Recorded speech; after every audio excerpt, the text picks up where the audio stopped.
আলী রাদিয়াল্লাহু তাআলা স্বপ্ন দেখেছেন বিশ্বনবী মসজিদ নববীতে আজান হয়ে গেছে। উনি ফজরের নামাজ বিশ্বনবীর পেছনে আদায় করলেন। নামাজ শেষ করে সবার আগে বের হয়েছেন। বের হয়ে দেখলেন গেটে একজন মহিলা দাঁড়িয়ে আছে, কিছু খেজুর তার হাতে।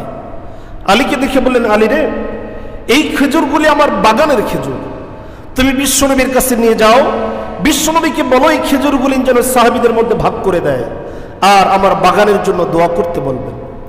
আমাদের দেশে আছে না অনেকে মিলাদের বিপক্ষে, দোয়ার বিপক্ষে, তাহলে এই তো রাসূলের যুগে সাহাবীদের যুগে তো বাগানের খেজুরগুলো এনে সাহাবীদের খাওয়াইছে, একটু দোয়া করতে বলেন। আর এখন যদি কেউ এটা করে, কয় হুজুর এটা তো বিদআত, কথা বলে, তাহলে সাহাবীরা করলে এটা বিদআত হইল না? আলী রাদিয়াল্লাহু তাআলা মহিলার দেওয়া খেজুরগুলো এনে রাসূলের হাতে দিলেন। রাসূল খেজুরগুলো ভাগ করার আগে আলী রাদিয়াল্লাহু তাআলাকে একটা খাওয়াই দিলেন নিজের হাত দিয়ে। আলী রাদিয়াল্লাহু তাআলা খেজুর খাচ্ছিলেন, হঠাৎ করে মসজিদ নববীতে আজান হয়ে গেছে। এই টোটাল ঘটনা ছিল আলী রাদিয়াল্লাহু তাআলার স্বপ্ন। কি বলেন? এটা ছিল তার স্বপ্ন। উনি দ্রুত, ঘুম ভেঙে গেছে কিন্তু মুখের মধ্যে রাসূলের দেওয়া খেজুরের স্বাদ এখনো পাচ্ছে। চলে গেলেন মসজিদে। ওমর রাদিয়াল্লাহু তাআলা রাষ্ট্রপতি, তার পিছনে নামাজ আদায় করলে সবার আগে বের হয়ে আসলেন আলী রাদিয়াল্লাহু তাআলা। এখন কিন্তু আর ঘুম না, এখন জাগ্রত। বাইরে এসে দেখলেন একজন মহিলা দাঁড়ানো। আলীকে দেখে বলেন, আলী, আমার বাগানের খেজুর, এই খেজুরগুলো নাও। সাহাবীকে গিয়ে আর আবু বকরকে, ওমরকে বলবে এই খেজুরগুলো যেন সাহাবীদের মাঝে ভাগ করে দেয়, আর আমার নতুন বাগানের জন্য দোয়া করতে বলিও। আলী রাদিয়াল্লাহু তাআলা চোখের পানি ফেলে দিলেন। স্বপ্নে যা দেখছে বাস্তবে তাই ঘটতেছে। চলে গেলেন মসজিদে নববীতে। খেজুরগুলো ওমর রাদিয়াল্লাহু তাআলার হাতে দিয়ে বললেন, ওমর, এই খেজুরগুলো একজন বৃদ্ধা মহিলা দিয়েছে, তার বাগানের খেজুর। এই খেজুরগুলো সাহাবীদের মধ্যে ভাগ করে দিতে বলেছে, আর তার বাগানের জন্য দোয়া করতে বলেছে। ওমর রাদিয়াল্লাহু তাআলা খেজুর উঠায় একটা খেজুর প্রথম আলী রাদিয়াল্লাহু তাআলা মুখে দিয়ে দিলেন। আলী রাদিয়াল্লাহু তাআলা মুখের খেজুর খাচ্ছিলেন, আর রাতে বিশ্বনবীর দেওয়া খেজুরের স্বাদ নিচ্ছিলেন। দেখতেছে বিশ্বনবী স্বপ্নের মধ্যে যেই খেজুর খাওয়াছে, হুবহু সেই খেজুর, সেই স্বাদ, বিন্দুমাত্র স্বাদের কোনো পরিবর্তন হয় নাই। সুবহানাল্লাহ বলেন। খেজুরে তো খুব বেশি স্বাদ, তুমি আমাকে আরেকটা খেজুর দাও না, ভাগে যদিও আরেকটা পাবো না, কিন্তু স্পেশাল আমাকে একটা খেজুর দাও না। ওমর রাদিয়াল্লাহু তাআলা বলছেন, আলী, রাসূল যদি স্বপ্নের মধ্যে তোমাকে দুইটা খেজুর দিত, তাহলে আমিও তোমাকে দুইটা খেজুর দিতাম। রাসূল তোমাকে একটা খেজুর দিয়েছে, আল্লাহি রাসূলের বিপরীত আমি কিছু করতে পারি না। রাসূল যেহেতু একটা দিয়েছে, আমিও তোমাকে একটার বেশি দিতে পারি না। সুবহানাল্লাহ বললেন না? আলী রাদিয়াল্লাহু তাআলা বলতেছেন, আমার পায়ের নিচ থেকে মাটি সরে যাচ্ছে। আমি তো স্বপ্ন দেখেছি, আমি তো কাউকে বলিও নাই স্বপ্নের কথা, তাহলে কোথায় পেল এটা? আলী রাদিয়াল্লাহু তাআলা বললেন, ওমর, এটা কি তুমি স্বপ্ন দেখেছো, না তোমার ইলহান হয়েছে, না তোমাকে জানানো হয়েছে? এটা তো আমার স্বপ্ন ছিল, কাউকে বলি নাই, তুমি কিভাবে জানলে এটা? ওমর রাদিয়াল্লাহু তাআলা যে কথাটা বললেন, ইযা আখলাসা কলবাহু ইয়ারা বিনূরিল্লাহ। বলেন, ইযা আখলাসা কলবাহু, বলেন তো একটু। ইযা আখলাসা কলবাহু ইয়ারা বিনূরিল্লাহ, যেই হৃদয়টা আল্লাহর জন্য হয়ে যায়, আল্লাহর নূরের সাহায্যে অনেক কিছু দেখা যায়। সুবহানাল্লাহ বলেন। আরো জোরে বলেন না সুবহানাল্লাহ।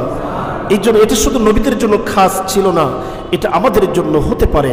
পৃথিবীর মধ্যে অনেক আল্লাহর প্রিয় বান্দারা যাদেরকে আমরা অস্বীকার করি, আছে না নাই? কথা বলেন। অনেক কিছু দেখাইছেন, আমরা অনেকে বলি এগুলো সব ফালতু কথা, বাজে কথা। না, বাজে কথা নয়, এটা আপনার দ্বারাও সম্ভব। তবে কোন আল্লাহর ওলি স্বেচ্ছায় দেখাচ্ছেন এটা আমার কারামত, এটা আমি দেখাতে পারি না।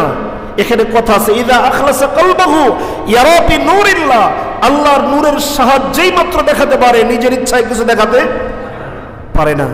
এই জন্য আল্লাহ তাআলা আমাদের সবাইকে আল্লাহ তাআলার প্রিয় বান্দা হওয়ার তৌফিক দান করুন বলে আমিন।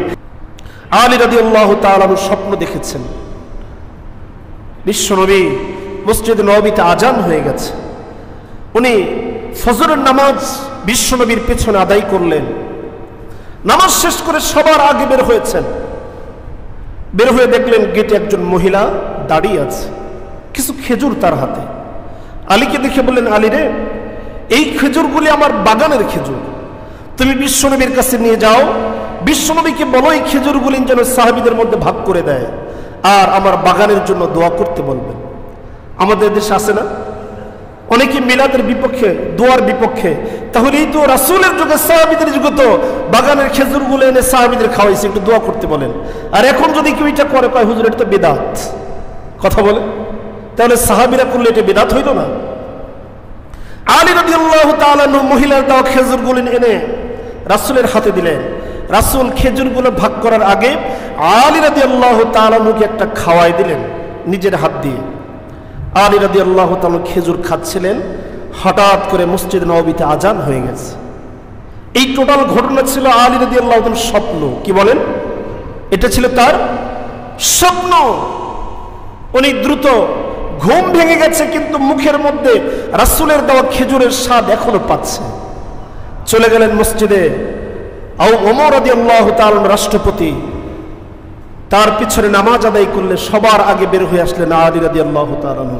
এখন কিন্তু আর ঘুম না, এখন জাগ্রত। বাইরে এসে দেখলেন একজন মহিলা দাঁড়ানো। আলীকে দেখে বলেন, আলী, আমার বাগানের খেজুর, এই খেজুরগুলো নাও। সাহাবীকে গিয়ে আর আবু বকরকে, ওমরকে বলবে এই খেজুরগুলি যেন সাহাবীদের মাঝে ভাগ করে দেয়, আর আমার নতুন বাগানের জন্য দোয়া করতে বলিও। আলী রাদিয়াল্লাহু তাআলা চোখের পানি ফেলে দিলেন।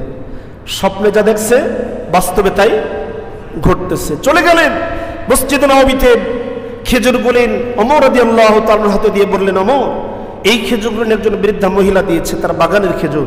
এই খেজুরগুলি সাহাবীদের মধ্যে ভাগ করে দিতে বলেছে, আর তার বাগানের জন্য দোয়া করতে বলেছে। ওমর রাদিয়াল্লাহু তাআলা খেজুর উঠায় একটা খেজুর প্রথম আলী রাদিয়াল্লাহু তাআলার মুখে দিয়ে দিলেন। আলী রাদিয়াল্লাহু তাআলা মুখের খেজুর খাচ্ছিলেন, আর রাতে বিশ্বনবীর দেওয়া খেজুরের স্বাদ নিচ্ছিলেন।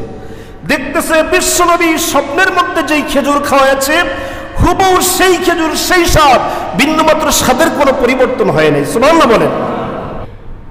খেজুরে তো খুব বেশি স্বাদ, তুমি আমাকে আরেকটা খেজুর দাও না, ভাগে যদিও আরেকটা পাবো না, কিন্তু স্পেশাল আমাকে একটা খেজুর দাও না। ওমর রাদিয়াল্লাহু তাআলা বলছেন, আলী, রাসূল যদি স্বপ্নের মধ্যে তোমাকে 2টা খেজুর দিত, তাহলে আমিও তোমাকে 2টা খেজুর দিতাম। রাসূল তোমাকে একটা খেজুর দিয়েছে, আল্লাহি রাসূলের বিপরীত আমি কিছু করতে পারি না। রাসূল যেহেতু একটা দিয়েছে, আমিও তোমাকে একটার বেশি দিতে পারি না। সুবহানাল্লাহ বললেন না?